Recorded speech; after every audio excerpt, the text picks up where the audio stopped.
Hello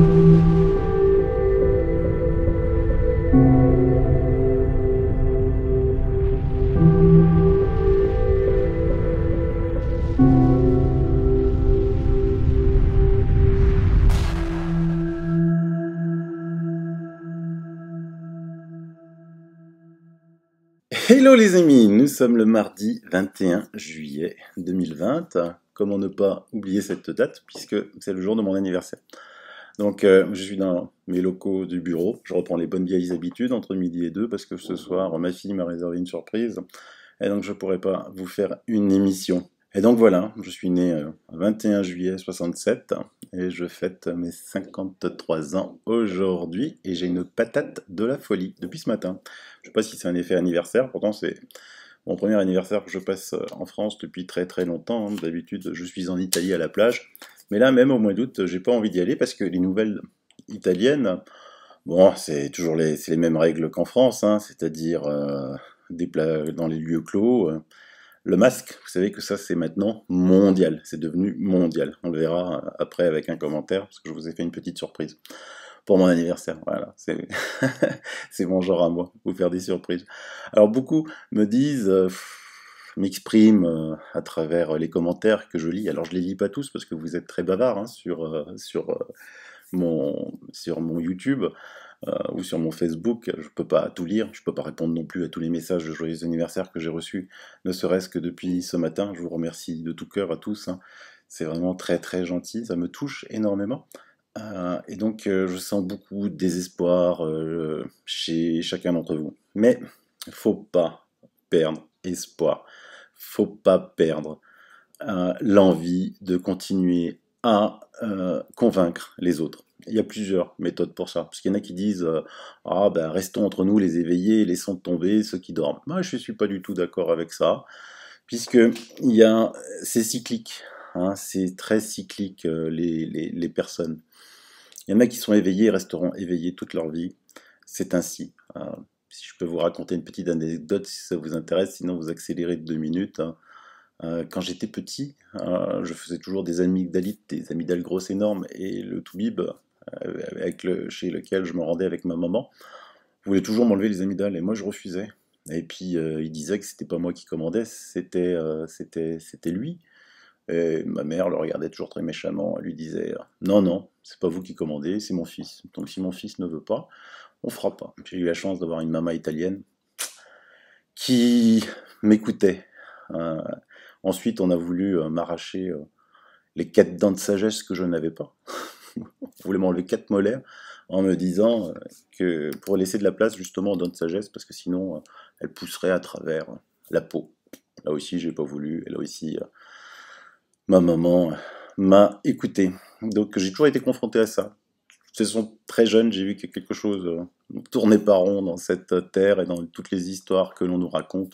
J'ai assez d'émissions sur ma chaîne pour vous rendre compte que tous les mensonges qu'on nous raconte depuis très très longtemps. Et là c'est pareil, quoi, c'est une manipulation, mais elle devient tellement énorme que il faut vraiment être aveugle pour pas le voir.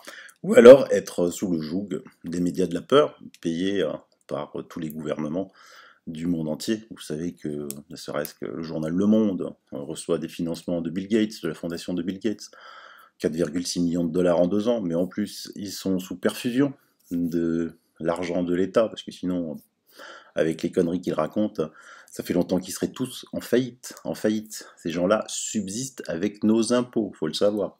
Et ils subsistent aussi grâce aux publicités engendrées, notamment par Big Pharma, qui, je vous rappelle, est énorme, hein, puisqu'elle touche Big Pharma, ça a des liens dans beaucoup de domaines, dans le cosmétique, dans l'hôtellerie, dans la presse, énormément dans la presse. Donc ils sont obligés de raconter ce qu'on leur dit de raconter. Mais il y a quand même une presse indépendante en France, hein, notamment France Soir, qui fait vraiment un travail exceptionnel, exceptionnel. Là, le dernier dossier qu'ils viennent de sortir est juste un petit bijou. Alors, il y a beaucoup d'articles dans France Soir qui sont des petits bijoux.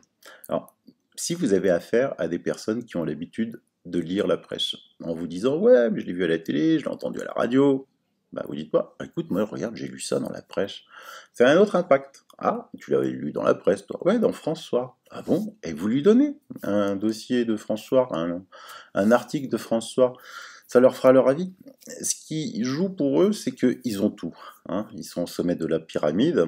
Ils ont les politiques, ils ont les influenceurs, ils ont l'argent, ils ont les lobbies, ils ont la presse, les médias. Et nous, on n'a que Internet.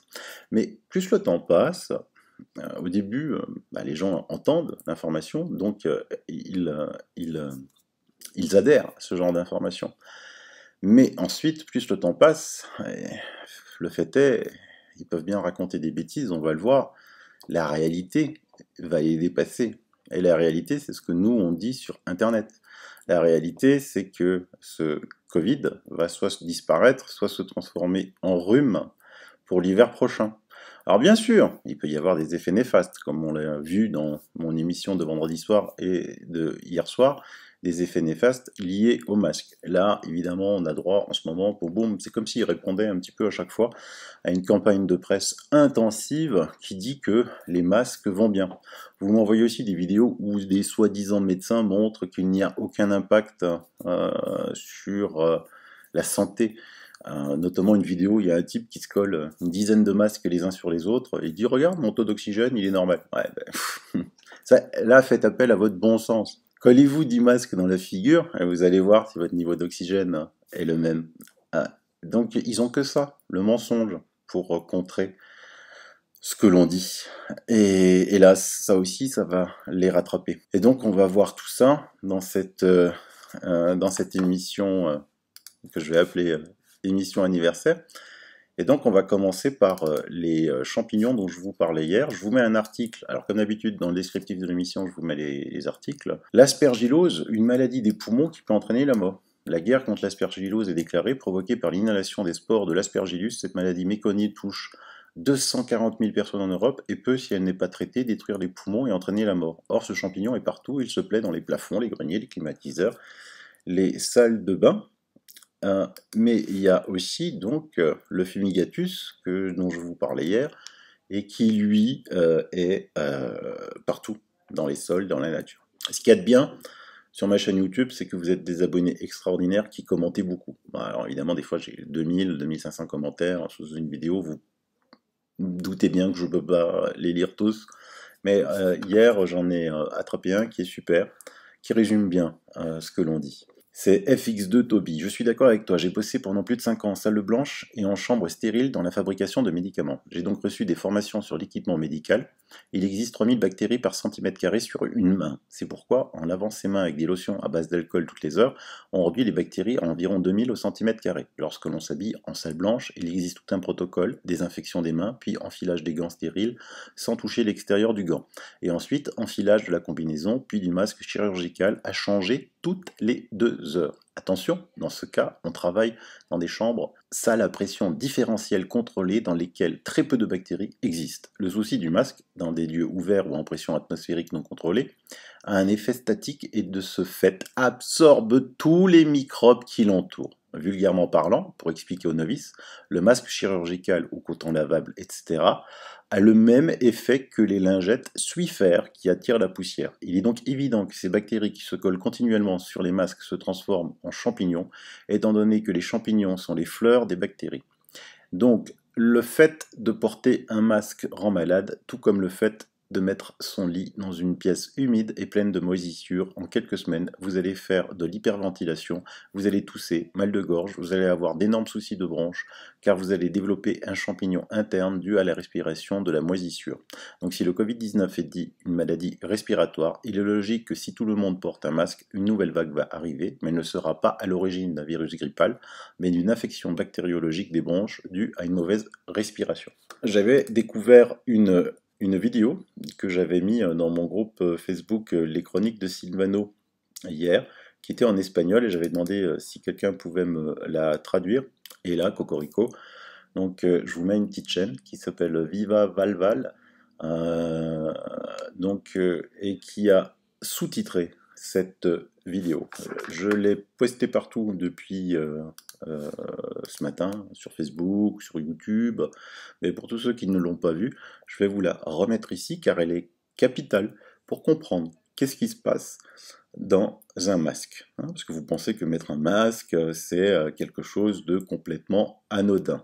Pas du tout. Donc c'est une pharmacienne qui a fait une culture, on fait des cultures dans des boîtes de piéterie, hein, c'est-à-dire que c'est simple, hein, on prend des échantillons de ce qu'il y a dans les masques, on les met dans un milieu nourricier, on ferme les boîtes et on attend que ça pousse. Hein, un peu comme quand vous plantez une graine, vous attendez que ça pousse et vous voyez ce qui se passe.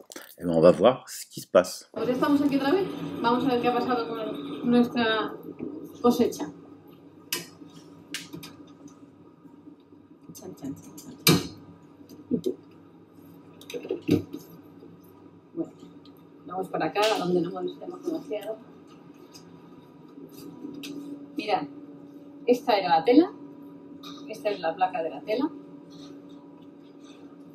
Y vamos a ver qué ha crecido aquí, en una placa de agar sangre. Fijaros, hay muchos estafilococos, que serían los puntitos blancos. Estos que se ven aquí parece que son contaminantes, me dice la microbióloga, pero yo no estoy segura muy bien de qué pueden ser. Este de aquí tenemos que identificarlo porque es muy feo y no sabemos qué es. Y puede que haya también algunas miserias, algunas bacterias de diferentes especies, pero que no podemos saber solamente viendo la placa qué son. Sí podemos adivinar que podrían ser estafilococos y algún gran negativo, pero alguna identificación vamos a ver qué hacer. Esta sería la primera. La número 2, que era la que yo llevaba en el bolso. Siempre la llevo en el bolso metida y la saco de vez en cuando me acuerdo que voy al Carrefour y digo, me la tengo que poner. Pues mira, esta como siempre está cerradita y la uso menos, tiene unos cuantos estafilococos, ¿los veis? Y no tiene demasiada contaminación. La he usado muy pocas veces. Y además durante a lo mejor una hora o así. Esta sería esta. Esta sería esta. Luego teníamos la nueva. Fijaros, la nueva, a pesar de que estaba nueva, ya tiene alguna bacteria, quizá contaminante.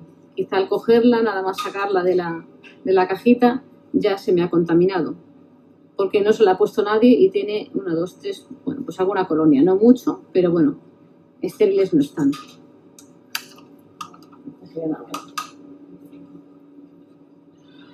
Esta sería la que yo estaba usando en ese momento. Tiene estafilococos, tiene streptococos y alguna bacteria que no sé si la veis con el reflejo. Estas, que no sabemos qué son. Tendremos que adivinar qué son, ¿vale? La estaba usando en ese momento, yo llevaba con ella, a lo mejor la habré usado 2 veces, ¿vale? Y durante poco tiempo. Sería esta.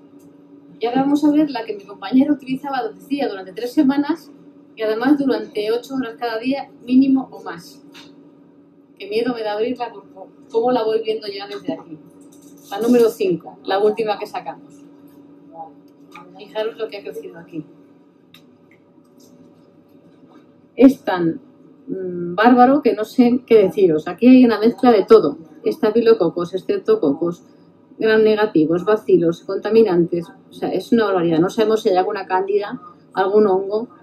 O sea, esta placa está tan llena de bichos que no sabemos en principio qué hay aquí. Tendremos que hacer alguna identificación que haremos y ya para el lunes os podré decir algo más.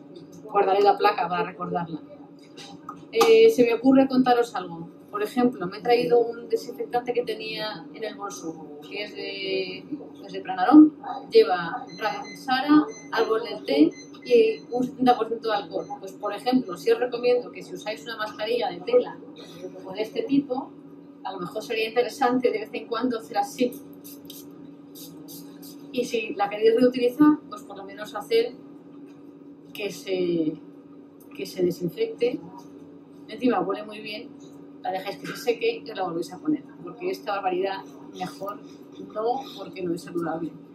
De momento lo dejamos aquí, vamos a identificar alguna bacteria más y espero que os haya gustado la experiencia y que sacamos conclusiones entre todos. Después me proponéis cosas y seguiremos informando. Muchas gracias. Alors moi, ce que je vous conseille, c'est de vous abonner. Tout de suite, je le mets dans les liens dans la description de la chaîne, sur la chaîne de Viva Valval.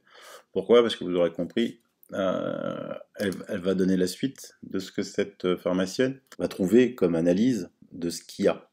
Donc vous avez vu que ce troisième masque portait 3 jours 8 heures. Combien d'entre vous portent 3 jours 8 heures, voire plus? Parce qu'à la limite, une semaine 3 heures, c'est pire. Est-ce que elle va pas trouver elle a parlé de champignons, elle va pas trouver le fameux fumigatus? Parce que donc là, on va faire la corrélation avec ce que nous a dit tout à l'heure mon abonné, que ces masques sont comme un Swiffer qui aspire la poussière, ça aspire tout. Hein. Et avec la condensation, l'humidité, notre respiration, le taux élevé de gaz carbonique, c'est un nid à microbes et à virus. Un nid à microbes et à virus. Et donc on va respirer des choses qui sont fortement plus pathogènes qu'un Covid-19 qui se guérit selon le protocole du professeur Raoult, du professeur Perron, du professeur Tselenko, à plus de 99%. Hein, on est d'accord? Abonnez-vous à sa chaîne et surtout partagez directement le lien de la chaîne de Viva Valval. Pas de mon émission parce qu'elle est trop longue. Les gens, ceux qui ne sont pas éveillés, une émission trop longue, ils vont pas comprendre. Là, c'est clair, c'est net et c'est précis. Partagez ça, c'est fantastique. Et merci, Viva Valval. Alors maintenant, on entend dire dans la presse, oui, c'est vrai, il faut changer le masque tous les 2 à 4 heures, il y a un budget masque de 200 € par mois. Non mais, allô, on est des moutons à tondre là. On va donner 200 € à des trucs qui coûtent 1,2 centime que vous achetez prix de revient de Chine ou du Bangladesh. Là, vous avez déjà montré les conditions de travail. Il n'y a qu'un seul président au monde, avec Poutine, qui refuse les masques, c'est Trump. J'avais publié ça. Un président, un vrai, un homme, pas une mauviette aux ordres de soi-disant hauts scientifiques n'ayant jamais vu un malade et propageant le virus de la peur via les médias idiots de la peur, le tout étant des marionnettes aux ordres de Big Pharma. Alors évidemment, je vous mets l'article de West France qui le descend. Alors que l'épidémie flambe aux États-Unis, Trump refuse d'imposer le masque. Eh oui, il est pas con lui. Vous vous faites passer pour un con, mais lui, il est loin d'être con, les gars. Vous allez vous le découvrir petit à petit d'ici le mois de novembre. Et donc, les médias de la peur, ils disent alors que le nombre d'infections au coronavirus flambe aux États-Unis. On a vu dans mes émissions pourquoi il flambait. 100% dans les hôpitaux, des chiffres complètement faux. Les démocrates qui veulent arriver au vote électronique jusqu'en novembre, parce que sinon Trump va éclater le Biden façon puzzle. Il a défendu ses propos selon lesquels la maladie finirait par disparaître. Eh ben, t'as bien raison, M. Trump, en se disant opposé à l'idée d'imposer le port du masque au niveau national. Il dit « J'aurai raison final. Vous savez, j'ai dit ça va disparaître. Je le dirai encore », a déclaré le président américain dans une interview à Fox News. Ça va disparaître et j'aurai raison. Alors il dit beaucoup des nouveaux cas sont des jeunes gens qui guériraient en un jour. Ils ont le nez qui coule et on comptabilise ça comme un test. Beaucoup de ces cas ne devraient même pas être des cas, a-t-il estimé, expliquant la disparité dans les chiffres avec l'Europe où le nombre d'infections a fortement baissé par le nombre de tests. Il ne dépiste pas, a-t-il lancé. Quant au taux de mortalité, le président a affirmé que son pays avait l'un des taux les plus bas. Peut-être le plus bas au monde, ce que contestent certains experts, certainement, mais faut pas oublier que vous avez vu aussi aux États-Unis, ils mettent tout dans la case Covid, comme l'a fait l'Angleterre, qui vient de supprimer du reste ses statistiques parce qu'on s'est rendu compte de l'énorme fraude. Cette fraude que je vous avais déjà décrite au Brésil également, et en France, les chiffres qui tombent là sont complètement hallucinants aussi tous les jours. Il y a des clusters, 109 clusters, on le verra, mais il n'y a personne de malade. On le verra aussi un petit peu plus loin. Donc là aussi, merci M. Trump d'être là. Ça fait du bien. Je vous donne un exemple. Aujourd'hui, Véran est allé en Mayenne. Hier, il y a eu dans ce département une entrée en hospitalisation. Donc 36 en total en France, dont la Guyane 27, Paris 6, Hauts-de-Seine 1, Moselle 1. Entrée en Réa, France 4, 2 en Guyane, 1 en Réunion, 1 à la Réunion, 1 à Paris. Voilà. Et à part ça, ils disent qu'il y a des clusters partout. Clusters partout. Il serait temps, et on le verra aussi, que les médecins un petit peu se réveillent. Vous me demandez souvent, dans l'émission que j'ai fait hier sur les champignons, l'avis du docteur Perron, l'avis du docteur Raoult. Moi, j'ai envoyé tout ça aux médecins. Sachez que ces médecins sont en congé en ce moment, je vous l'ai déjà expliqué.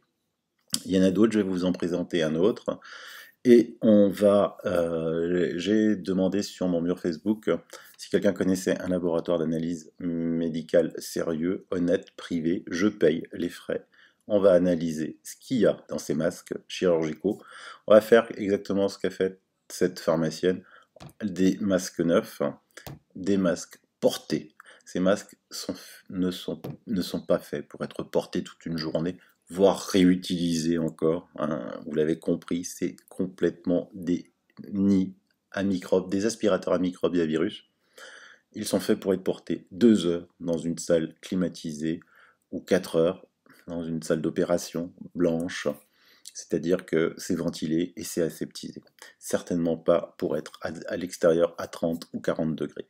Donc tous les médias qui diffusent ce genre d'informations sont des médias qui devront répondre de ça. J'ai aussi contacté les avocats, comme vous l'avez souvent demandé dans les commentaires, pour voir ce qu'il y a à faire. On étudie la question et on fera certainement quelque chose, je peux déjà vous l'annoncer. Sinon, des moyens, il y en a d'autres qui font des moyens pour se battre. Assez de blabla. Moi, l'image du docteur Stadler, je l'ai imprimée puis scotchée sur la lunette arrière de ma voiture et je peux vous dire que les gens s'arrêtent pour regarder car c'est une image prégnante. Faites pareil, les amis de la résistance. Les amis, la résistance commence. Donc l'image du docteur Stadler, c'est celle-là. C'est une autre façon d'argumenter. Je vous présente quelqu'un d'autre. Résistance pacifique en action. Ce matin, direction la boulangerie et le médecin généraliste, à vrai dire, ils n'ont pas trop apprécié tous, mais je m'en fous, je continue le combat. Courage à tous. Moi, j'adore. Et quand il y en a qui disent que le masque est sans danger, regardez, mon pneumologue m'a recommandé de ne pas mettre de masque. J'ai une BPCO sévère et donc une perte de 70% de capacité respiratoire et une oxygénation sanguine à 62%. Donc le port du masque me fera perdre connaissance très vite. Donc pas de port de masque, mais on me regarde de travers et quand je tousse, les gens s'éloignent. Cela me fait de la place, c'est rigolo. Donc vous voyez que c'était pas aussi anodin que ça. Et maintenant, je vais vous remercier de votre fidélité et on va lire quelques-uns de vos commentaires. Je regarde les nouvelles hospitalisations pour les départements bretons, le 16-7, Finistère 0, Côte d'Armor 1, Ille-et-Vilaine 0, Morbihan 0, soit 1 pour toute la Bretagne. Je tremble. En Martinique, il parle de deuxième vague, alors qu'on n'a pas eu la première. Mort de rire. Une dizaine de cas dans les hôpitaux marseillais venant d'Algérie. Sinon, j'habite proche de Marseille, mon docteur a eu 0 cas depuis 2 mois. Un docteur a dit que le virus va disparaître vers le 9 août, soit 3 semaines après l'obligation du port du masque. Je pense que c'est l'une des raisons de l'obligation pour faire croire que le gouvernement est pour quelque chose dans la disparition du virus. Comme je vous l'ai dit, là c'est les fameuses courbes, hein, tout le monde les connaît, je vous les ai déjà présentées, ces courbes où effectivement il y a une fin, une disparition complète du virus en France. Alors évidemment, ça n'empêche pas les cas étrangers de venir, parce que l'épidémie est encore active dans d'autres pays. Et comme vous le savez, on surveille rien dans nos aéroports. Hein. Donc si vous rentrez chez le boulanger sans masque, c'est 135 € d'amende. Au bout de la 3e, on vous met en prison quasiment. Par contre, c'est open bar pour tous ceux qui rentrent dans le pays. Allez, venez infecter les Français. Rosemonde qui nous dit « Tout ceci est politique. L'objectif n'a jamais été sanitaire, mais d'imposer une norme sociale à long terme. » Tu as tout à fait raison, Rosemonde. Sylvie qui nous dit « Pas perdu, mais très en colère concernant la façon dont les nouveaux cas sont comptabilisés. On peut supposer que c'est pareil partout en Occident. Tout le monde a remarqué que les décisions des différents gouvernements concernant le Covid sont chaque fois identiques. Via l'OMS, il se passe le mot. Il s'agit d'une monumentale arnaque dont le but est d'obtenir le consentement des populations pour un vaccin. » Oui, Sylvie, bien sûr, ce qu'ils veulent, c'est le vaccin. De qui? De ce gars-là. Ce gars qui pense que la Terre est surpeuplée, mais veut te sauver la vie grâce à un vaccin. Pas de masque, pas de travail, pas de masque, pas d'école, pas de masque, pas de voyage, pas de masque, pas de magasin, pas de masque, pas de transport public, pas de masque, pas de lieu public. Maintenant, remplacez le mot masque par le mot vaccin pour la suite et vous comprendrez. Vous avez compris là? Plus clair, c'est pas possible ce que vous faites. Hein. Mais c'est vrai que pour certains, la vérité est tellement énorme, parce qu'elle est plus cachée. Mais maintenant, les gens se cachent de la vérité. Mais donc, il faut leur remettre la vérité en face. Je suis surprise de constater le silence des enseignants. Ils sont censés participer au bon développement de l'enfant dans les meilleures conditions. En tout cas, ceux qui ont une vraie vocation. Alors, où sont-ils? Vont-ils accepter ça? Moi aussi, je suis surpris du silence assourdissant des enseignants, toujours prêts à se battre pour avoir 3 € de plus. Mais là, la condition des enfants, une rentrée avec les masques, c'est complètement incroyable, quoi. Donc, que font les syndicats? Parce qu'on met la vie des gens en danger, avec des enfants en danger, avec les masques, et on a toujours dans ce pays le droit au retrait. Donc là, je comprends pas. Je comprends pas non plus les syndicats, le silence assourdissant. À ce propos, quand même, à noter, méfiez-vous de certains qui sont un petit peu partout. Je sais pas, j'étais très étonné que l'avocat emblématique Divizio, qui passe sur beaucoup de chaînes, ben lui, il a été défendre le port du masque devant le Conseil de l'État. Énorme soutien à tous les métiers de l'hôtellerie, restauration et autres métiers qui se font contrôler sans cesse à ce jour. Pour avoir côtoyé ces personnels en 2 jours, non dupes, ils sont au bout du rouleau. Soyons indulgents avec eux de grâce. À compter de la semaine prochaine, ils vont souffrir un max. Soutien incontestable à tous ceux qui vont porter toute la journée ce fichu masque. De quoi enrager grave. Vous voyez, mais là aussi, ils ont des puissantes fédérations. Hein. Il faudra qu'elles se fassent entendre. Qu'est-ce qu'elles font, les fédérations? Elles font rien. Ah oui, le gouvernement a dit, bah attends, bouge un peu, bouge. Bougez. Comment vous voulez accepter ça? Droit à retrait. Et les gendarmes devant des boulangeries ici en Alsace lundi matin, devant des boulangeries pour voir si les gens étaient masqués. Vous n'avez pas autre chose à faire, les gendarmes?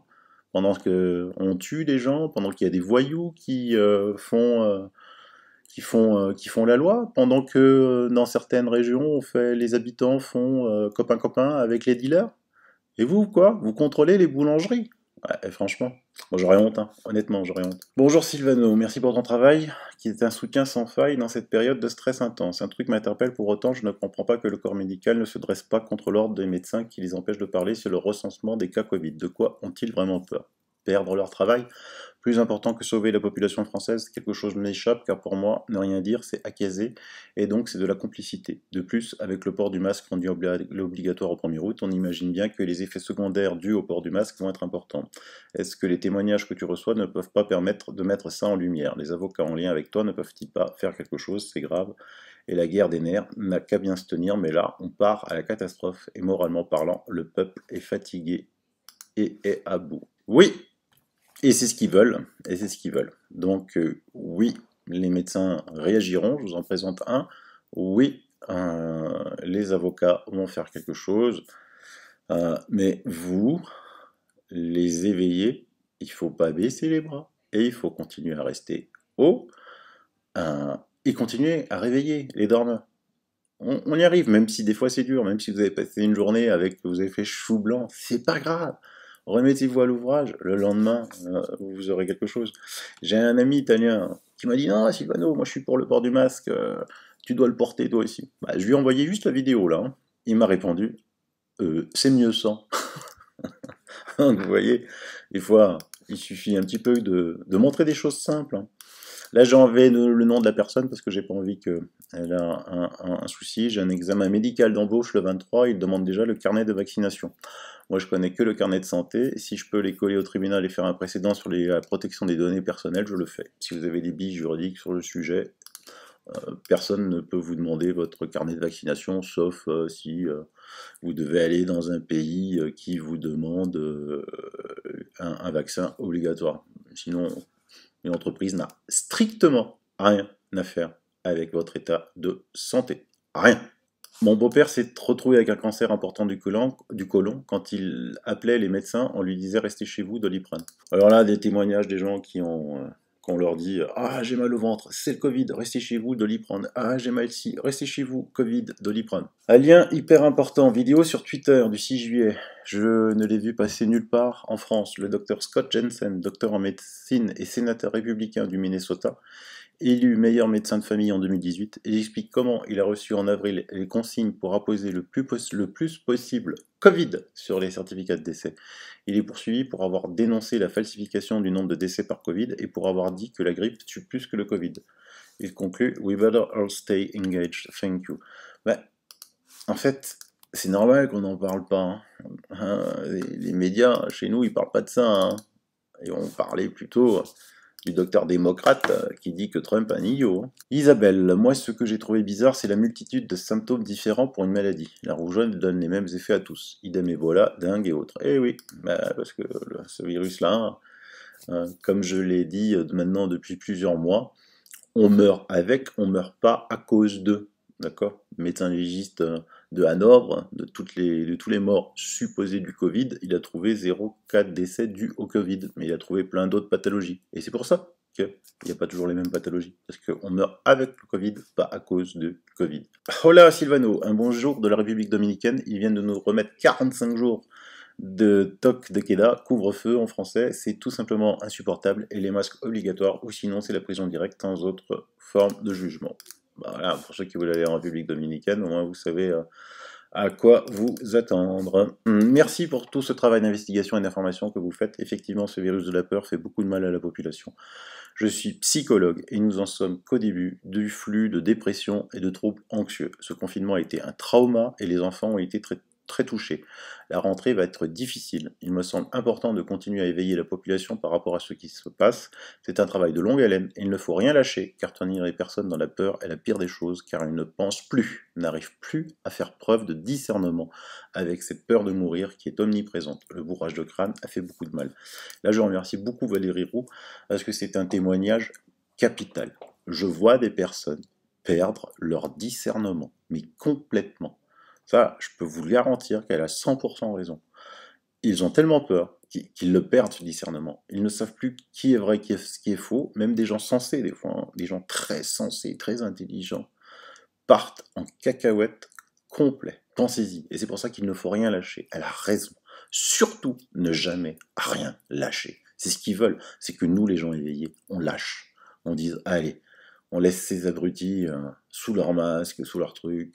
Non, on ne lâchera pas. Je suis en Espagne depuis une semaine, les médias sont complètement fous, direct avec les régions toute la journée, accumulation de chiffres, des cas positifs, sans comparaison avec le nombre de tests, mais pas de chiffres des hospitalisations, on sait juste qu'on tourne à 3 ou 4 morts par jour. Mais oui, et c'est le cas partout, on parle plus de morts, les caméras ne peuvent plus aller dans les hôpitaux parce qu'il n'y a rien, ils sont vides, il n'y a pas de médecin à interroger parce qu'il a eu un mort du Covid, donc ils parlent de quoi? De cas positifs.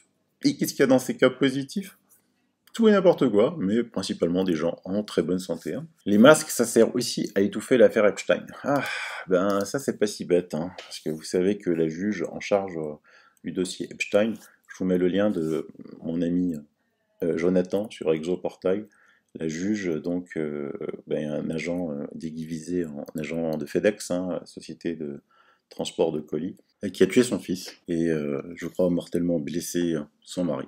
Notez que elle avait été assignée à l'affaire Deutsche Bank Epstein juste 4 jours avant l'attaque. L'affaire Epstein a des ramifications énormes, énormes, et c'est ce que veulent surtout pas les démocrates. Hein. Parce qu'il va falloir expliquer pourquoi Gates, pourquoi les Clinton allaient sur l'île pédophile d'Epstein. Muriel, bonsoir Sylvano, juste faire part des remontées d'infos de mon médecin mercredi dernier suite à sa conversation avec une responsable de la Sécu. Le nombre de décès attribués au Covid serait à diviser par 2 selon cette responsable. Mon médecin est invité à tarifer 46 € la consulte s'il accepte de fournir un questionnaire détaillé de ses patients post-confinement avec indication des pathologies et des contacts des 10 patients, et pas grave de surfacturer puisque c'est remboursé par la Sécu. En recommandation très appuyée pour que mon Toubib télécharge l'application Stop Covid à laquelle il a répondu que c'était impossible vu qu'il n'avait pas de smartphone. Conclusion de cet entretien surréaliste, la responsable Sécu a été renvoyée de ses 22 mètres sur tous les points par mon Toubib qui s'est même affranchi de la carte vitale pour ne plus être emmerdé par leur surveillance et leur demande de justification permanente. Sa priorité, soigner et guérir ses patients en toute liberté. J'adore mon médecin qui s'affranchit de ce système délétère, qui fait de la prévention plutôt que de la prescription, qui passe 30 à 45 minutes avec chaque patient et qui traite le plus souvent par médecine naturelle. Encore un grand merci pour ton JT. Eh ben, franchement, bravo, ce médecin, garde-le, charmant, hein, et conseille-le à tes amis avec grande joie. Bravo. Vous voyez, plus l'application Stop Covid en France a fait un flop, mais extraordinaire, payé par nos impôts, hein, et tous ces gens incompétents qui font que des flops depuis le début sont toujours là, quoi. C'est juste hallucinant, hallucinant. Je suis infirmier en CHSLD et nous voyons depuis une semaine les médecins cesser systématiquement toute vitamine, dont la vitamine D qui est souvent prescrite chez nos aînés alors que celle-ci contribue à une meilleure immunité. Les récentes études démontrent un lien entre une déficience en vitamine D et les personnes décédées atteintes du Covid-19. Cette directive doit évidemment venir de nos autorités gouvernementales. Ils appellent cela épuration de dossiers dans un contexte de pandémie Covid. Moi j'appelle cela épuration de nos CHSLD. Déjà que nos résidents perdent le goût de manger car n'oublions pas qu'ils mangent seuls dans leur chambre et ont vu leur visite grandement diminuer depuis déjà plus de 4 mois. C'est inhumain et malheureusement volontairement provoqué. Passez le mot, le peuple doit se réveiller. Oui, c'est inhumain et je sais pas comment les gens autorisent cela. Moi, j'avais un aîné dans une maison de retraite, ça fait longtemps que je l'aurais retiré de gré. Ou pas de gré, Mais en plus, il a totalement raison, parce que je vous avais fait une émission, je crois que c'était le 22 mai, quand j'avais vu l'annonce, hein, publiée le 22 mai, par l'Académie nationale de médecine, qui avait rendu un communiqué entre la vitamine D et le Covid-19, que on montrait une énorme corrélation entre la déficience, le déficit de vitamine D et le Covid, et le pouvoir aussi très bon de la vitamine D sur le Covid, contre la lutte contre le Covid. Je vous avais dit à l'époque, non mais attends, on interdit les plages au soleil, alors que justement quand vous êtes au soleil, votre peau synthétise de la vitamine D, on fait tout ce qu'il ne faut pas faire, quoi. Tout ce qu'il ne faut pas faire. Donc voilà, c'était un petit clin d'œil, grâce à vous. Vous êtes, franchement, c'est pas que, ce qui est bien, c'est que on est une communauté, quoi. Je fais une émission, mais finalement après, dans les commentaires, on voit que c'est un groupe qui devient de plus en plus gros, hein, quand même, chaque jour. Malgré que je me fasse taper dessus à droite, à gauche, là j'ai vu qu'il y avait un lanceur, un autre qui m'attaque parce que, je sais pas, et il a dit que je n'avais pas traité du sujet de la cathédrale. Bon, bah, la cathédrale, j'avais posté ça sur mon mur Facebook, hein, cathédrale de Nantes en feu, 3 départs de feu différents, difficile d'évoquer 3 mégots de cigarettes, comme pour Notre-Dame. Les dormeurs dorment sous leur masque et ne comprennent que dalle ce qu'il se passe. J'avais aussi, en plus, fait une émission sur Notre-Dame de la désinformation. Je ne veux pas toujours traiter tous les sujets, hein. Alors, dans les commentaires, j'ai lu ouais, mais Sylvano, il est catho. Non, moi, je suis ni pas catholique, ni musulman, ni juif. Je suis complètement athée. Hein, athée. Et voilà, même si ça déplaît à certains, c'est pas grave, j'ai rien à vous cacher. Je suis comme ça, chacun est libre. J'ai des amis juifs, j'ai des amis musulmans, j'ai des amis bouddhistes, j'ai des amis athées, j'ai des amis catholiques, protestants. M'en fous, chacun fait ce qu'il veut. Moi, j'y suis pas. Un énorme débat va avoir lieu après-demain, Vaccine Debate, entre un pro-vaccin et Robert Kennedy Jr. que vous connaissez. Donc évidemment, je regarderai ce débat avec grand intérêt. Si vous voulez le suivre en direct, ça sera sur la chaîne de Children's Health Defense de Robert F. Kennedy Jr. Et puis, ce qui est marrant, c'est que eux, ils arrivent à faire des débats sur la vaccination, hein. En France, le jour où on aura ça, les poules auront des dents. Les poules auront des dents. Alors maintenant, je vais vous présenter un autre médecin qui est super, que moi je suis sur Twitter. Il s'appelle Jonathan Freud. Il est urgentiste à la Pitié-Salpêtrière. Et donc, je vous invite à le suivre sur son Twitter parce qu'il est vraiment très bon. J'ai du mal à comprendre pourquoi tous les médias, ou presque, relaient surtout les messages alarmistes. L'épidémie reprend, la deuxième vague arrive, etc. Regardons où on en est. Après, on peut me dire que mes chiffres sont faux, que je ne suis qu'urgentiste, mais bon. Déjà, il suffit de suivre les courbes accessibles à tous. Partout, on arrive à un plancher pour les nouvelles hospitalisations et admissions en réa. Alors bien sûr, certains jours, certaines semaines, il y aura 10 de plus par-ci, par-là. Ce n'est pas une tendance, c'est une fluctuation. Une tendance, c'est si jamais il y a plus 5 une semaine, plus 10 la suivante, plus 20 ensuite. Chiffre inventé, je précise. Alors il paraît qu'à Paris, c'est reparti. Ben non. Oui, il y a eu plusieurs admissions, et il y a eu 2 semaines, y compris en réa, alors qu'on n'en voyait plus. Mais cela ne s'est pas amplifié, ni même confirmé, cela fluctue. Au passage, tout le monde reconnaît que la plupart de ces cas sont importés, donc non contaminés en Île-de-France. Je sors de 2 gardes chez moi, pas de nouveaux cas. Les ailes Covid rouvertes se vident gentiment, même si elles se rempliront sûrement à nouveau bientôt. On surveille, n'ayons crainte, c'est pas comme si on pensait que le virus allait disparaître à tout jamais non plus. Ça, c'est pas sûr, cher Jonathan, mais je ne passe pas que des gens qui ont strictement les mêmes avis que moi, surtout pas. Autre bonne nouvelle, j'ai déjeuné avec mon bon ami urgentiste, chercheur de renom de Barcelone. Alors ok, il n'a pas les connaissances d'un journaliste en Twitter, et il n'a pas la même formation qu'un infectiologue, mais il confirme qu'à Barcelone, il n'y a pas de quoi s'alarmer. Alors que si vous lisez la presse mainstream, Barcelone c'est la cata de chez cata, quoi, hein.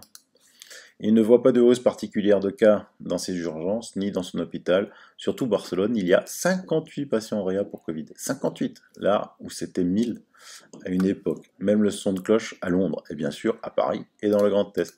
Sauf dans les médias. Les régions fortement touchées semblent bien tranquilles pour l'instant. Alors je suis d'accord avec ceux qui m'objectent qu'il faut s'alarmer avant la hausse des admissions en réa. Mais pas trop tôt non plus, hein. On a un peu de temps avant de s'inquiéter. Vu les mesures de distanciation et protection, s'il commence à y avoir une augmentation des passages en réa, on aura bien le temps de calmer le jeu. La Mayenne et le Finistère, il semble que ce ne soit que des hausses de cas diagnostiqués, peu de malades, très peu d'hospices. Enfin, Il semble que les courbes actuelles en France, tout en particulier Île-de-France et Grand Est, sont en dessous de toutes les modélisations qui existaient, même les plus optimistes. Je ne comprends pas pourquoi le discours relayé n'est que celui qui est alarmiste. Et puis du côté de la science, la théorie d'une immunité qui serait bien supérieure à celle détectée par les sérologies actuelles continue de faire son chemin. Je ne suis pas immunologiste. Comme dit mon ami, nous n'avons pas la même formation, mais cette piste me semble plausible. Voilà, on se répète ici quand même beaucoup, désolé, mais il paraît que la pédagogie, c'est la répétition. Et il faut bien nuancer quand même ce qui sort tous les jours dans les médias et RS. Restons prudents, vigilants, mais optimistes et honnêtes sur les chiffres, surtout SVP. Dernière chose, question intéressante, à votre avis, si on passe de 4 à 6, est-ce que A, on voit une augmentation de 5%, B, il y a 2 de plus? Spoiler, les deux sont exacts, mais l'interprétation est différente. Oui, la pédagogie, répéter, répéter sans cesse, on y arrivera. Ils ont beaucoup de choses pour eux, mais il y a quelque chose qu'ils n'ont pas. C'est la réalité des faits, je vous l'ai déjà dit. Le virus meurt, c'est ainsi, c'est comme ça. Il peut y avoir autre chose, mais ça ne sera pas ce Covid. Hein, ça, on y veillera à démontrer que ce n'est pas le Covid. Ne vous inquiétez pas nouveau de toutes les informations, de toutes les communications qui sont faites. Oui, le vaccin est prêt. Oui, là, le vaccin est bon. Ça, c'est des conneries, c'est des fake news. Il faut juste comprendre ça du domaine financier. Quand un laboratoire est à la recherche de financement, il dit que son vaccin est prêt. Et là, vous voyez tout de suite l'action, pouf, elle explose, quoi. Hein, et les financements arrivent. Oh purée, je vais me donner des sous parce que je sais que ce laboratoire va m'apporter la fortune. Je ne sais pas combien de laboratoires annoncent ça, attirent l'arigot depuis des semaines. Alors je ne dis pas qu'un vaccin n'arrivera pas, c'est pas le cas.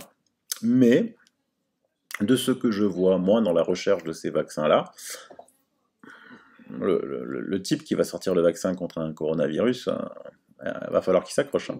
Il va pouvoir le faire par la force, il va pouvoir le faire par plein de choses, ça certainement, mais il va y avoir de sacrées séquelles et le vaccin ne sera pas sûr. Il y aura de sacrés effets secondaires, c'est sûr et certain. Il nous prépare au vaccin, soyez-en sûrs. Hein, vous avez bien vu mon émission sur la vaccination avec le sondage Amélie payé par nos impôts pour savoir si on accepterait la vaccination sans rechigner. Mais on sera là, on veillera, ne vous inquiétez pas. On va terminer l'émission sur les réseaux pédophiles, parce que la police italienne, pendant ce temps-là, je vous rappelle que Trump démantèle les réseaux de trafic humain et les réseaux pédophiles, dans le silence toujours aussi assourdissant des médias français. Donc la police italienne démantèle une psychosecte majeure qui pratique les abus sexuels sur les enfants depuis plus de 30 ans. En Italie, la police a fait une descente dans ce qu'elle a appelé une secte très puissante qui serait implantée dans plusieurs villes du pays, qui s'en prenait à des jeunes femmes dont beaucoup étaient mineurs, les soumettant à des abus sexuels et à de la torture. La secte a eu un grand front juridique, y compris plusieurs magasins, un centre de psychologie et même une maison d'édition, ce qui lui a permis de fonctionner librement pendant des années et de piéger des victimes sans méfiance. Les membres soumis au lavage de cerveau travaillaient dans des établissements légaux de la secte et devaient donner de grosses sommes d'argent à l'organisation. Pour rendre l'ensemble du programme plus rentable, la secte a essayé de recruter des nouveaux membres dans des familles riches, a déclaré la police. L'enquête s'est avérée particulièrement difficile, a noté la police, car l'organisation était pratiquement impénétrable. Les membres de la secte faisaient preuve d'une loyauté exceptionnelle. Beaucoup de membres de la secte ont souffert de dommages psychologiques persistants et certains ont même vu leur capacité mentale altérée de façon permanente. On pense que le culte est actif depuis au moins les années 80, lorsque l'organisation maintenant éclatée a été créée après la fusion de deux sectes plus petites. Cela est resté inaperçu des autorités pendant des décennies, jusqu'à ce que l'une des victimes parvienne à surmonter partiellement sa dépendance à l'égard de l'organisation et informe la police des activités de la secte. À l'heure actuelle, 26 personnes font l'objet d'une enquête sur les activités de la secte, un nombre susceptible d'augmenter étant donné que l'organisation a été active pendant des décennies. Le nombre total de victimes de la secte n'a pas encore été établi. Et dans l'article que je vous laisse, vous verrez aussi le réseau pédophile qui a été démantelé en Allemagne. Nous ne sommes qu'un tas de misère. Les victimes de l'expérience d'agression d'enfants en Allemagne racontent à RT, le média, leur cauchemar qui perdure. C'est sûr que c'est quelque chose qui reste dans l'esprit des gens pendant toute leur vie et qu'ils ne pourront jamais enlever. Et ces réseaux pédos sont nombreux, actifs, dans tous les pays, ils sont en train d'être démantelés. En France, c'est le numéro 2 qui était recherché, je vous l'avais dit, hein, il fait partie des 10 plus grosses recherches mondiales. En fait, c'était le numéro 2 sur la liste en France, en Gironde. Les réseaux pédophiles en France existent. Et ça, c'est la lutte. Voilà. Ben, j'espère pas vous avoir trop ennuyé. Merci encore pour tout ce que... pour qui vous êtes. Restez forts, restez unis. Et puis surtout, continuez à éveiller les gens. On a le temps qui joue pour nous. On a le temps qui joue pour nous.